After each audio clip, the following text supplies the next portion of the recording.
নদিয়ার কালীগঞ্জ বিধানসভা উপনির্বাচনে বিজয় উল্লাস। প্রাণ কেড়েছে বছর 10-এর তামান্না খাতুনের।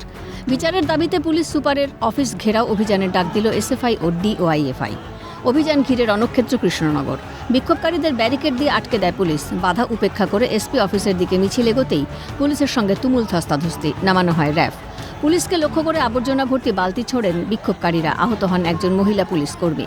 পরবর্তীতে অবস্থান বিক্ষোভে বসেন আন্দোলনকারীরা, খবর সূত্রের। এদিকে তামান্না মৃত্যুর পর কেটে গিয়েছে 22 দিন। 24 জনের বিরুদ্ধে এফআইআর দায়ের হলেও আজও অধরা 14 জন অভিযুক্ত।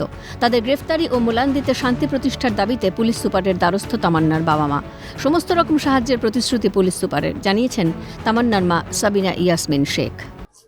উনি দেখবেন, উনি বললেন নিশ্চিন্ত থাকতে, উনি দেখবেন, উনি সম্পূর্ণটা দেখবেন। উনি আরো ভালো করে আমার কাছে সমস্যাটা শুনলেন।